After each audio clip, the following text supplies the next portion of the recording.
हनुमान ज्ञान गुण सागर, जय कपीस तिहु लोक उजागर।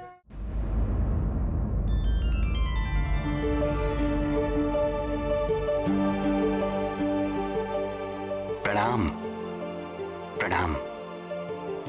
महाराज ऋक्षराज, आप यहाँ यकायक? महाराज केसरी से भेंट करनी थी, कहाँ है वे? आइए। विराजिए।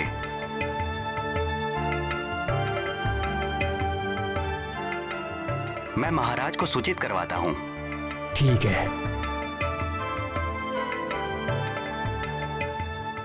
महाराज को जाके सूचित कीजिए कि ऋक्षराज आए हुए हैं।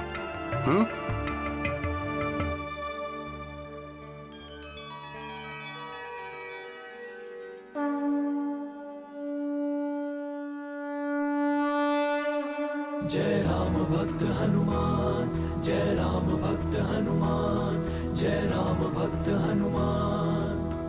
निश्चल प्रेम सुग्रीव भैया, मुस्कान दिए सुग्रीव को बाल हनुमान।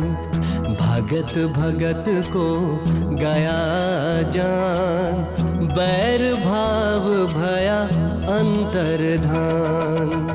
बाल रूप के हनुमत देवा फिर सचिव रूप में करेंगे सेवा।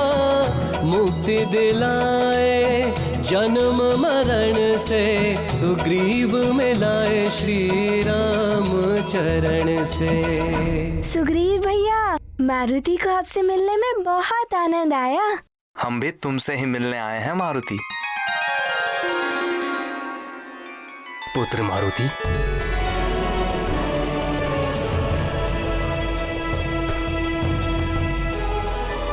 प्रणाम। आपके दर्शन करके आनंद आ गया। ये सलोना रूप, ये मनमोहक छवि, ये मुखमंडल पर दिव्य तेज। हे केसरी नंदन, आपके दर्शन करके मैं धन्य हो गया।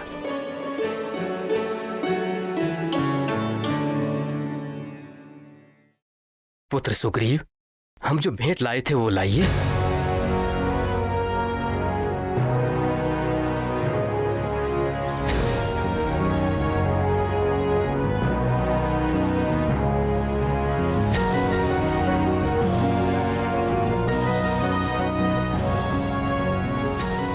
ये देखिए, हम आपके लिए ये सुंदर डमरू लाए हैं।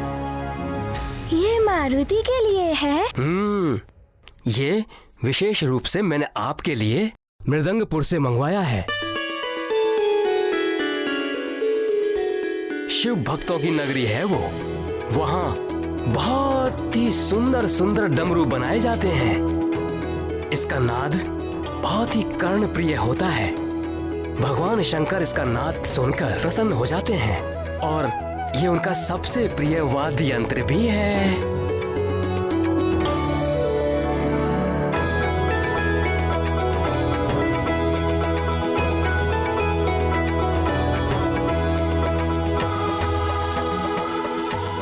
तब तो मारुति इसे बड़ी जतन से रखेगा। मारुति को भी ये बहुत प्रिय लगा।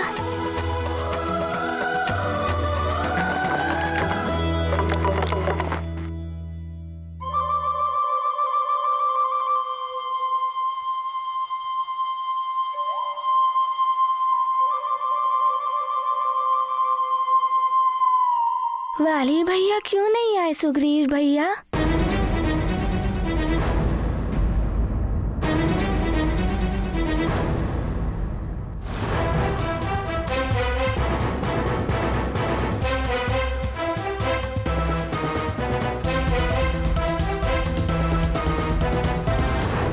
पुत्र, वो भी हमारे साथ ही आने वाला था, किंतु हम यहां आ गए। हम यहां आ गए तो किष्किंधा में कौन रहता, इसीलिए वो नहीं आया।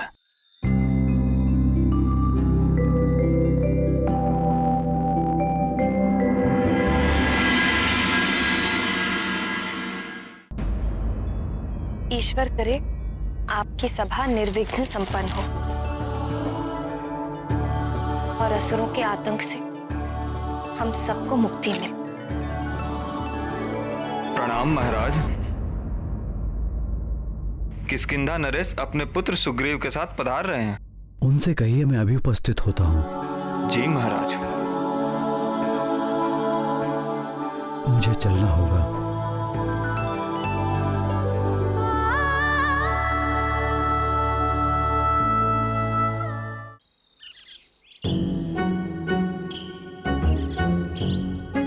दधिमुख, मारुति के बिना खेल में मन ही नहीं लगता।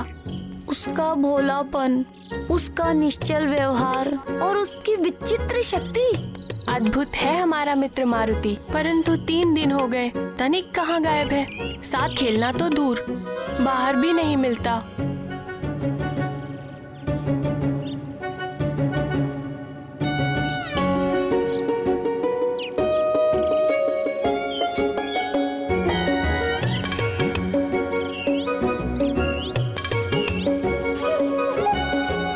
सुषेण, ऐसा क्यों कर रहे हो? क्यों वृक्ष को हिला रहे हो?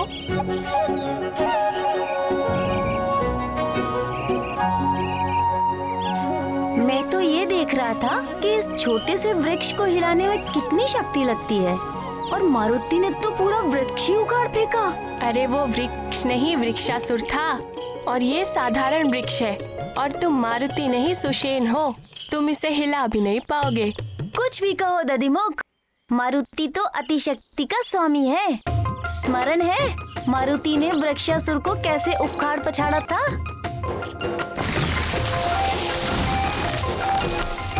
मुझे तो सब स्मरण है मित्र, किंतु प्रतीत होता है कि मारुति ने ही हमें बुला दिया है, इसीलिए तो वो हमारे साथ खेलने भी नहीं आता।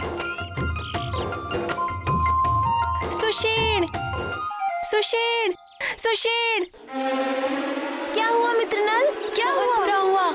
मारुति को राजभवन से निकलने नहीं दिया जा रहा है। राजमाता ने उसकी सुरक्षा के लिए ऐसा किया है। ये तो बहुत बुरा हुआ। अब मारुति के बिना तो खेलने का आनंद ही नहीं आएगा। कुछ तो करना पड़ेगा। उपाय तो है दधिमुख, इच्छा पूर्ति उपाय। सच? ऐसा कोई उपाय है? ये जल देख रहे हो? इस जल में वरुण देवता का वास होता है। मुझे मेरी माँ ने बताया था, यदि सच्चे मन से कुछ मांगो तो पत्थर पर लिखकर इस जल में छोड़ दो, फिर ईश्वर उस इच्छा को पूर्ण कर देंगे। तो चलो हम भी ऐसा ही करेंगे। चलो चलो।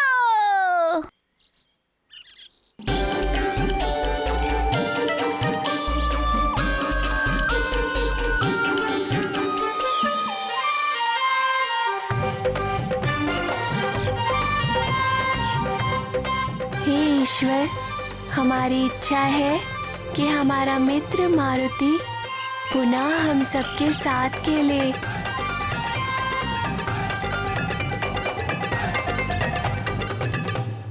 किंतु नल, हमें ये सब कार्य छुप कर करने चाहिए, तभी हमारी इच्छा पूर्ण होगी। जब 4 लोगों की एक ही इच्छा है तो छुपाने की क्या बात। चलो सब मिलकर पत्थर जोड़ते हैं और फिर हाथ जोड़कर प्रार्थना करते हैं। चलो।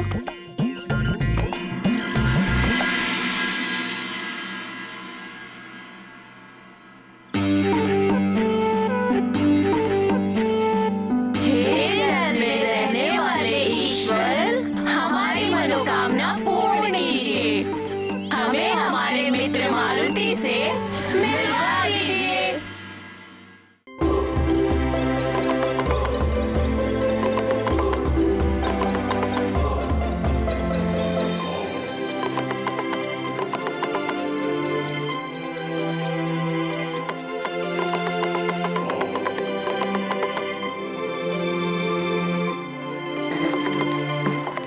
मारुति, इसे ऐसे नहीं, देखो, इसे ऐसे बजाते हैं।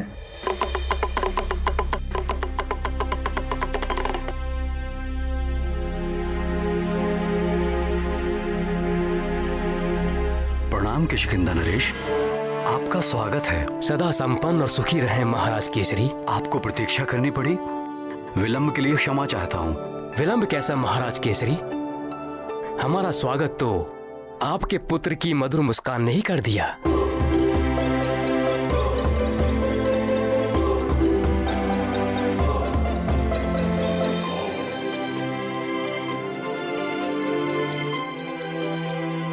हमारे हृदय को बहुत भा गया है आपका पुत्र।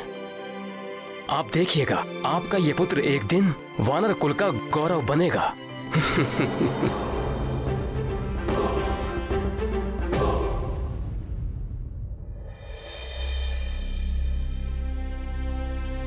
किंतु आपके इस तेजस्वी पुत्र के साथ मेरे पुत्र वाली ने जो दुर्व्यवहार किया है, मैं उसके लिए आपसे क्षमा प्रार्थी हूं।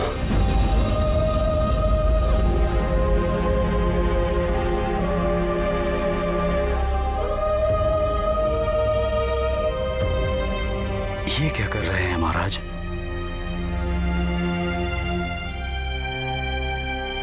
आप तो हमारे अधिष्ठाता हैं, अग्रज हैं हमारे। आपको हमसे क्षमा मांगने की आवश्यकता नहीं है महाराज। हाँ,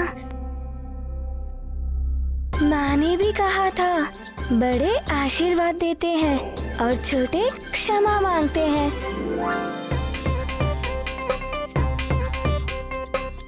आप पिताश्री से बड़े हैं, आप उन्हें आशीर्वाद दीजिए।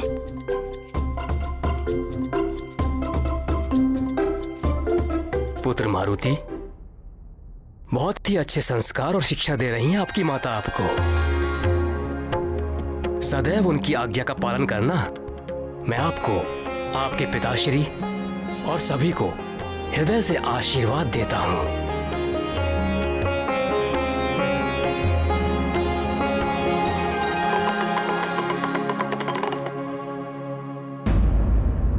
किंतु वाली ने अनुचित व्यवहार किया है आपके पुत्र के साथ। महाराज, बालक हैं ये, इनकी बातों को अधिक महत्व नहीं देना चाहिए। और वैसे भी ये प्रतियोगिता ही तो थी। किंतु इसी प्रतियोगिता के कारण ही तो आपके पुत्र मारुति के प्राण संकट में आ गए थे, जिसका हमें बहुत दुख है। दुख किस बात का महाराज? इस प्रतियोगिता के कारण ही तो वृक्षासुर मारा गया, और युवराज वाली तो इसके कारण धन्यवाद के पात्र हैं। महाराज केसरी, ये बात कहकर आपने मेरे हृदय का बोझ हल्का कर दिया। महाराज, शत्रुता और वैर के लिए इस संसार में दानव, दैत्य और राक्षस भरे पड़े हैं। हम वानरों और ऋक्षकुल को तो मिलकर बड़े बड़े कार्य करने हैं।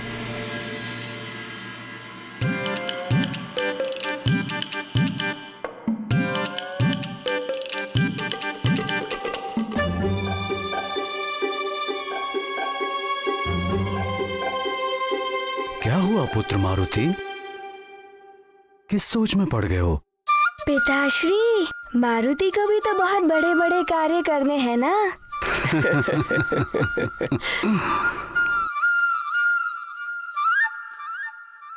पुत्र मारुति, आप तो अब भी बहुत बड़े बड़े कार्य कर रहे हैं।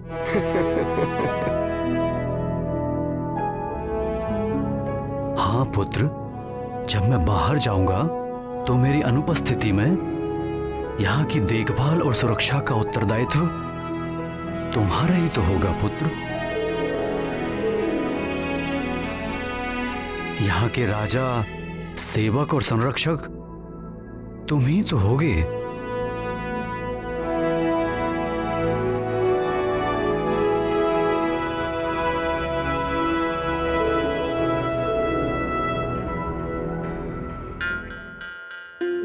पिताश्री, मारुति अपनी माँ और अपने सारे मित्रों को दिखाइए सुंदर डमरू।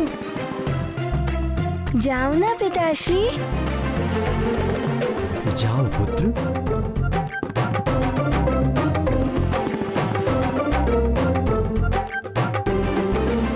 एकाएक आपातकालीन सभा बुलाई गई है। असुरों का उत्पात और बढ़ गया है क्या? हाँ,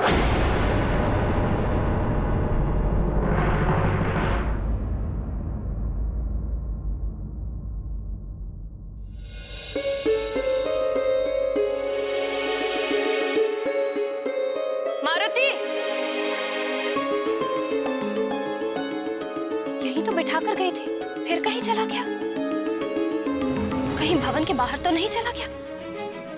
मारुति! डमरू बोले डम डम डम, मारुति बोले बम बम बम, मारुति बोले बम बम बम। माँ, ये देखिए कितना सुंदर डमरू है ना। ये मुझे सुग्रीव भैया के पिताजी ने दिया है।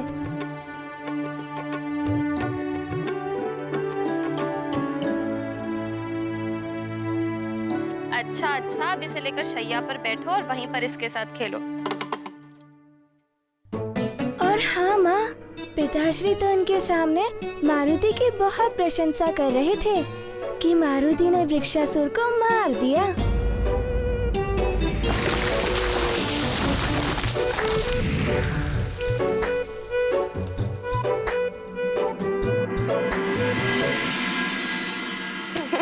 आपसे कहा है कि मारुति की प्रशंसा मारुति के सामने ना किया करें,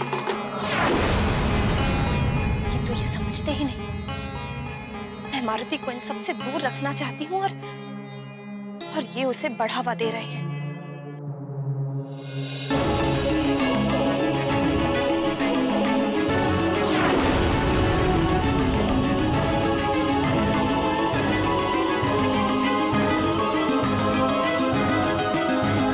देखो पुत्र, अब तुम इस भवन से बाहर नहीं जाओगे।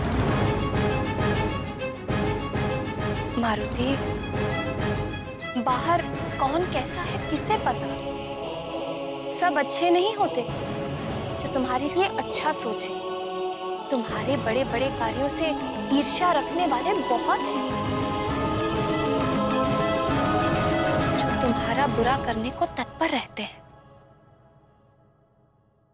किंतु माँ, ये ईर्ष्या क्या होती है? ईर्ष्या ईर्ष्या अर्थात, ओहो, तुम अभी बहुत छोटे हो, तुम्हें नहीं समझ में आएगा।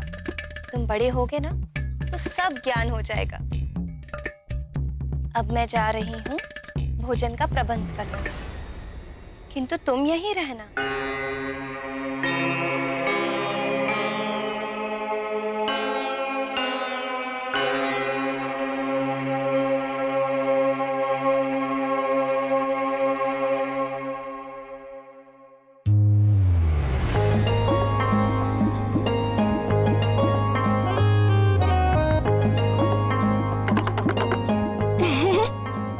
सखा, अब मैं क्या खेलूं? अब तुम ही बताओ मारुति को।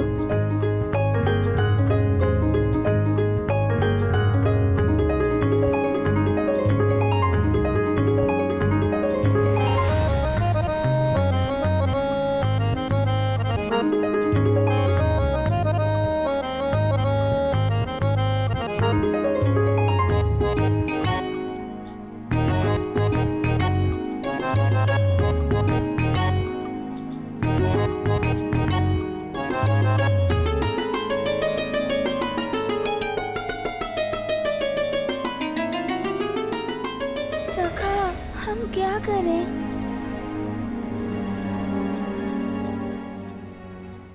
इन असुरों ने बहुत आतंक मचा रखा है।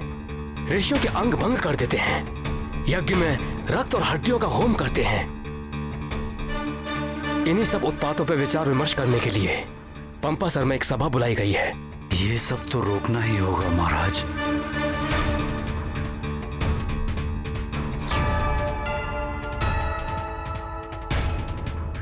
क्या सुग्रीव भी हमारे साथ जा रहे हैं सभा में?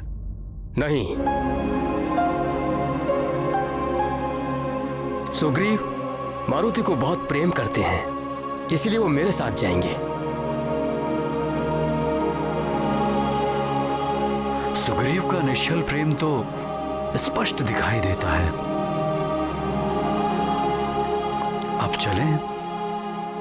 आपने अपनी महल की सुरक्षा का प्रबंध तो कर दिया है ना? सुना है इन दिनों एक भयानक असुर यहां मंडरा रहा है। चक्रासुर नाम है उसका। चक्रासुर?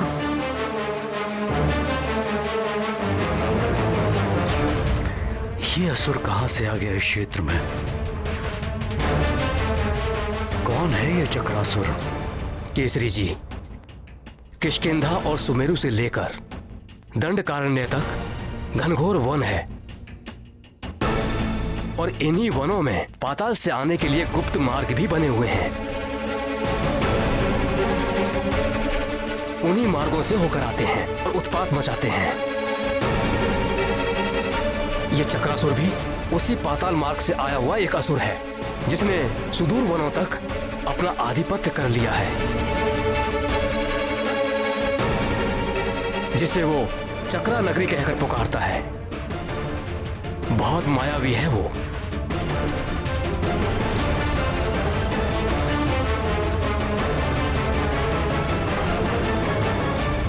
ये चक्रासुर चक्रवात के रूप में कहीं भी प्रकट हो जाता है।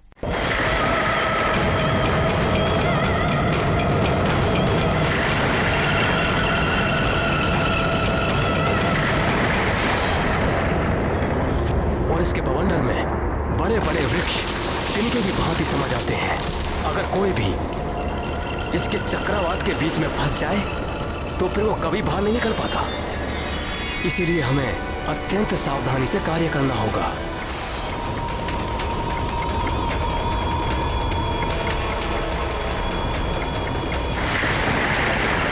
श्री विष्णु श्री हरि। ये कौन मूर्ख है जो विष्णु हरि नाम जप रहा है? श्री विष्णु श्री हरि। श्री विष्णु श्री हरि। श्री विष्णु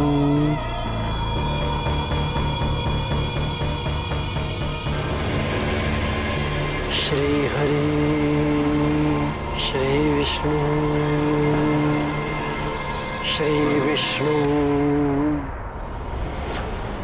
श्री हरि। ए मूर्ख साधु, बंद कर अपना ये हरि हरि विष्णु विष्णु। कौन हो तुम जो मुझे श्री हरि का नाम लेने से रोक रहे हो? मैं चक्रासुर, और चक्रासुर के चक्कर में जो फंसा वो चल बसा।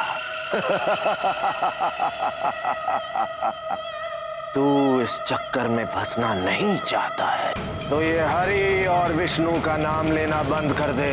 बंद कर हरि नाम का जाप। मूर्ख हो तुम जो मुझे श्री हरि के नाम का जाप करने से मना कर रहे हो। अरे तुम भी मेरे साथ श्री हरि के नाम का जाप कर लो, तुम्हें राक्षस योनि से मुक्ति मिल जाएगी। मुक्ति तो तुझे मिलेगी साधु योनि से, वो भी तत्काल। अगर तूने ये हरि और विष्णु का नाम लेना बंद नहीं किया तो मैं मार डालूंगा तुझे। ओह, मैं तो डर गया। लो, मैं चुप हो जाता हूं। अब मैं नहीं कहूंगा श्री हरि का नाम। बुद्धिमान है तू, अन्यथा आज तेरी मुक्ति निश्चित थी।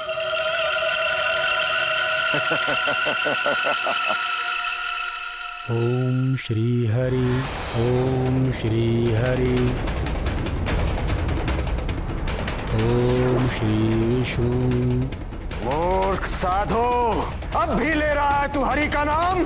मैं तो श्री हरि श्री विष्णु का नाम ले ही नहीं रहा हूं। मेरा हृदय तो श्री हरि के नाम से ओतप्रोत है। श्री हरि का नाम तो मेरे हृदय से छलक कर बाहर आ ही जाता है। मुंह तो बंद कर दोगे तुम, हृदय को कैसे रोकोगे? बहुत ढीठ है तू साधु, चक्रासुर को बातों के चक्कर में डाल रहा है। तेरी हृदय गति को रोक दूंगा मैं।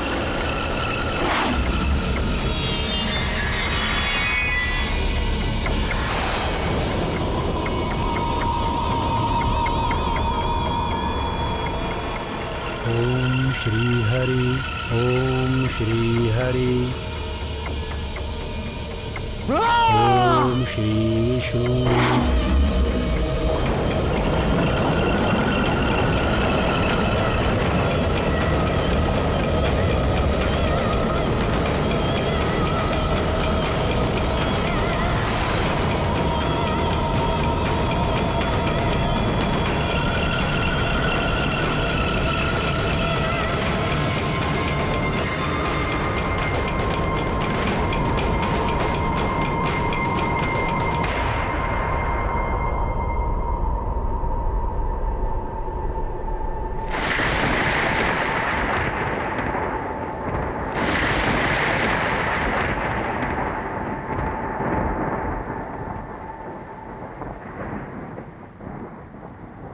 मारुति,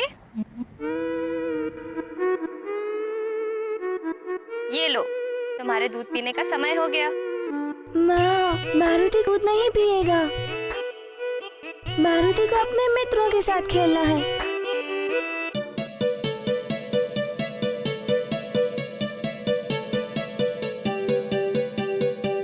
मारुति हट नहीं करते पुत्र, चलो दूध पियो। पियो।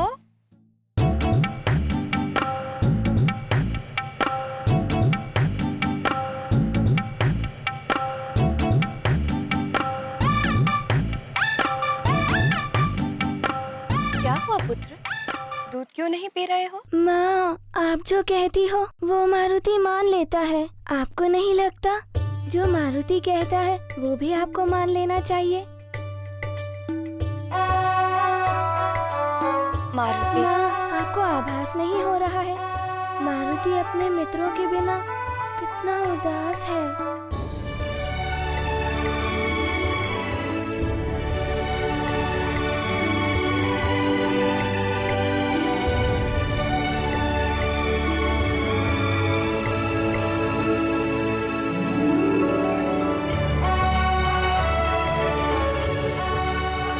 अच्छा ठीक है, माँ सेवक से कहकर तुम्हारे सारे मित्रों को यहीं बुलवा लेगी।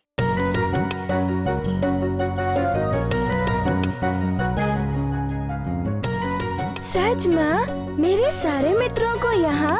हाँ, तुम यहीं कक्ष में खेलना। तब तो बड़ा आनंद आएगा। माँ, आप कितने अच्छे हो।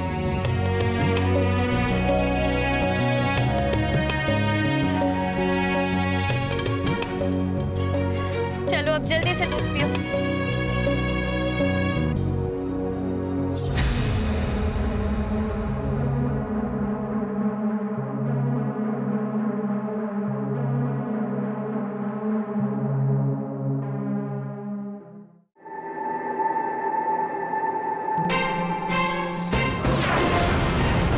द्वार खोलिए भैया।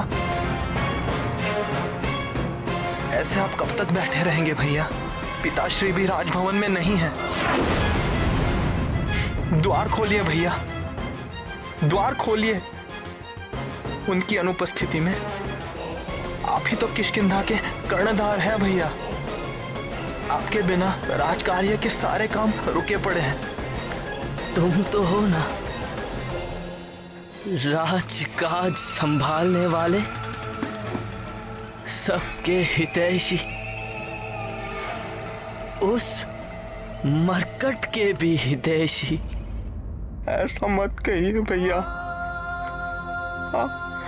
आप मेरे आदर्श हैं। पिताश्री के पश्चात यदि मेरे जीवन में किसी का स्थान है तो वो आप हैं भैया, आप हैं। द्वार खोलिए भैया, द्वार खोलिए। उस मरकट ने मुझ महानतम को बचाया, एक नहीं दो बार, सभी के समक्ष तुच्छ हो गया मैं उससे।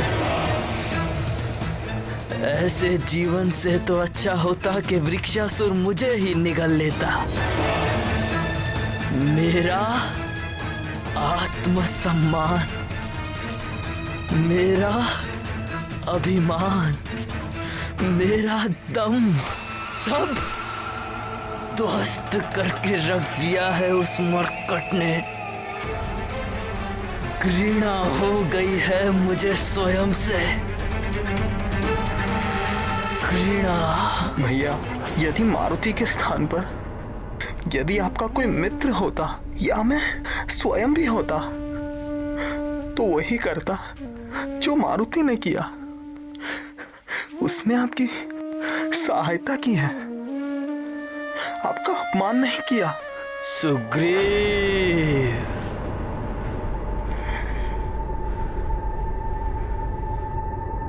फिर पक्ष ले रहे हो तुम उसका? मारुति भोला है भैया, एक बार अपने मन से उसके लिए वैर निकाल कर तो देखिए, एक बार उसे अपना मित्र मानकर तो देखिए।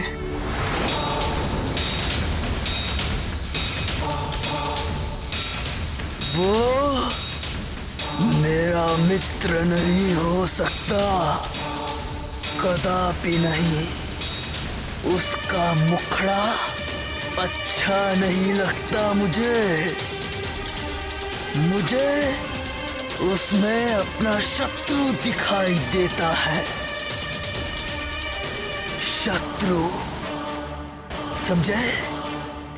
या तुम भी कभी कभी मुझे उसी की तरह दिखाई देने लगे हो।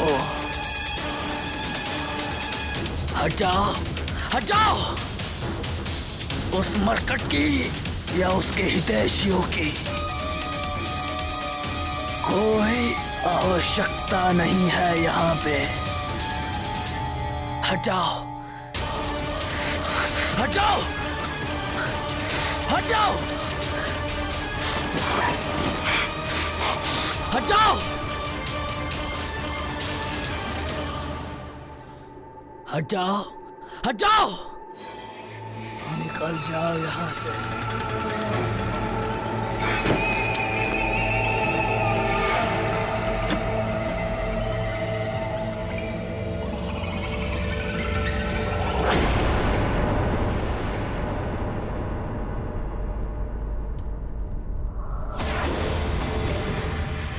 देवर्षि नारद जी,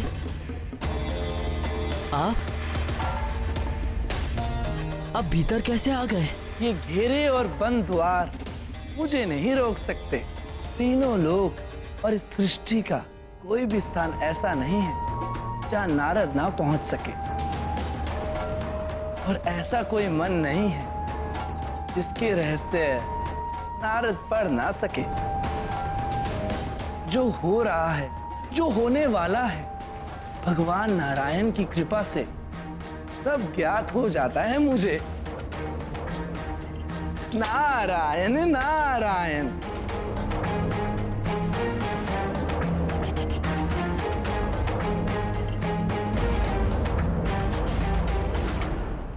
अच्छा, तो मन के रहस्य को जान लेते हैं आप। तो बताइए, इस समय मेरे मन में क्या चल रहा है? एक अग्नि धधक रही है तुम्हारे मन में। मारुति की विजय से उपजी अग्नि, उसकी बढ़ती प्रतिष्ठा उस अग्नि में धृत का कार्य कर रही है।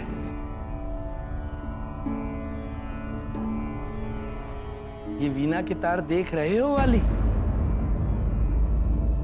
इन्हें अधिक कस दो तो ये टूट जाते हैं, अधिक ढीला कर दो तो बचते नहीं हैं, बेसुरे हो जाते हैं। और इसी प्रकार अभिमान है मनुष्य का, अधिक हो जाए तो उसे अहंकारी बना देता है, और स्वयं का सम्मान यदि कम हो जाए तो मनुष्य स्वयं की दृष्टि में ही गिर जाता है। आप पहेलियां मत बुझाइए देवर्षि, और मुझे ये बताइए कि मुझे ऐसा क्या करना होगा जिससे वाली महानतम बना रहे, ही चाहते हो ना?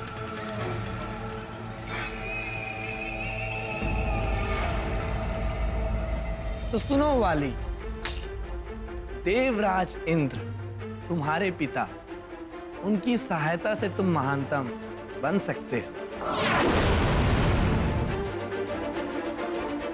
क्या सच में ऐसा हो सकता है? मेरा मार्गदर्शन कीजिए देवर्षि। महानतम बनना ही मेरे जीवन का एक मात्र उद्देश्य है। मैं कुछ भी करने को प्रस्तुत हूं। मेरी सहायता कीजिए देवर्षि, मेरी सहायता कीजिए।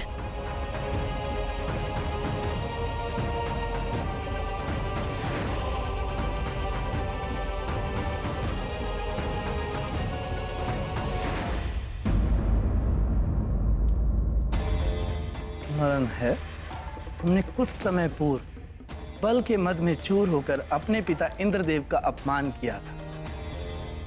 महानतम वाली कहिए पिताश्री, अपने हित अहित की चिंता करने का सामर्थ्य आपके इस महानतम पुत्र में है। आपने मुझे विजयी होने का आशीर्वाद ना देकर अच्छा ही किया। संसार ये तो नहीं कहेगा कि आपके दिए हुए आशीर्वाद के कारण ही मैं जीत गया। उन्हें प्रसन्न करना होगा। किंतु वो तो अवश्य ही मुझसे अप्रसन्न होंगे। एक पिता कभी अपने पुत्र से अप्रसन्न नहीं होता है वाली, अपितु उचित मार्गदर्शन देता है। अपने पिता इंद्रदेव को तपस्या से प्रसन्न करो। तपस्या में बहुत शक्ति होती है। तपोबल के द्वारा जिस प्रकार मोक्ष की प्राप्ति की जा सकती है, उसी प्रकार संसार में शक्ति, मान, सम्मान, ऐश्वर्य और समस्त भोगों को तपोबल से प्राप्त किया जा सकता है। नारायण नारायण।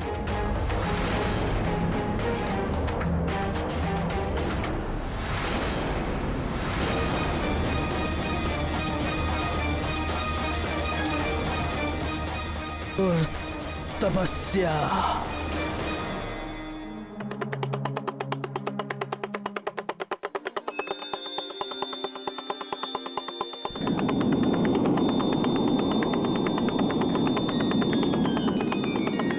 ये ध्वनि,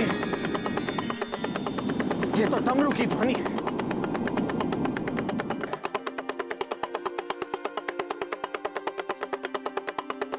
मारुति, तुम्हारा डमरू मैं बजा सकता हूँ मित्र। ये क्या बात हुई मित्र? मित्र भी कहते हो और पूछते भी हो।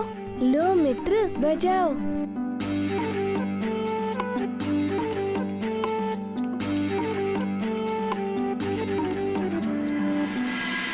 लाओ, मैं बजाऊं।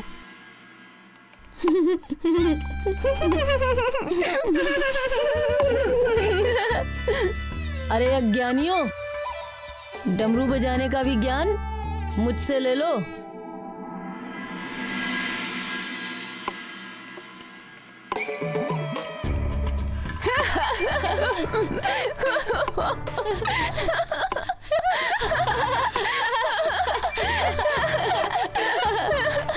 नील, अब इसका ज्ञान तो मारुति से ही लेना पड़ेगा। मारुति, बजाओ।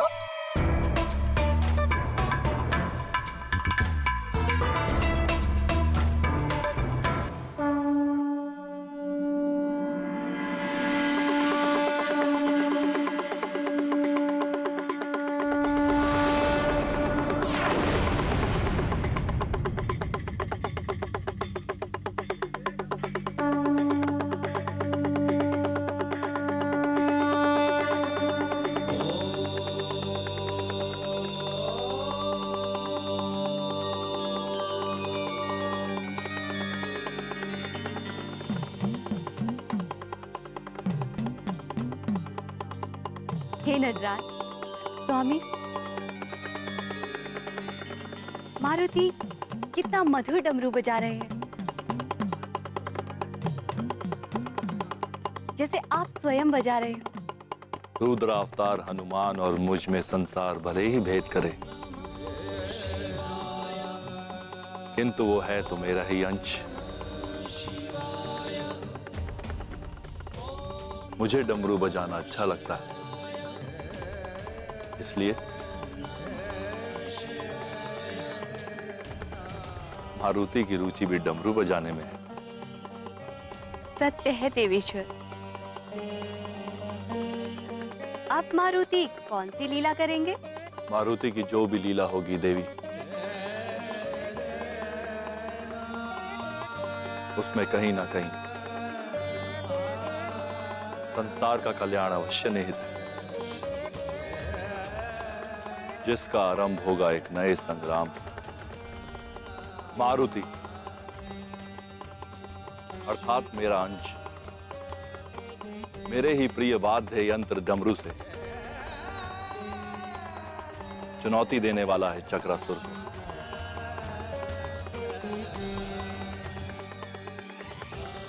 शीघ्र ही दोनों का सामना भी होगा।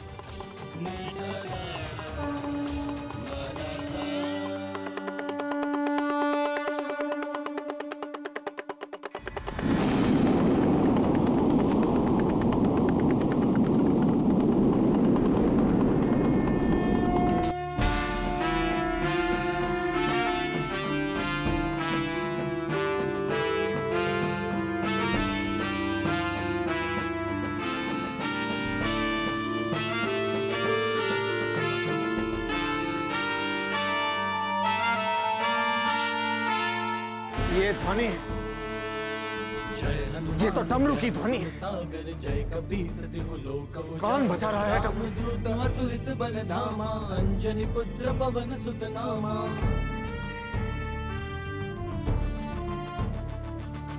महावीर विक्रम बजरंगी,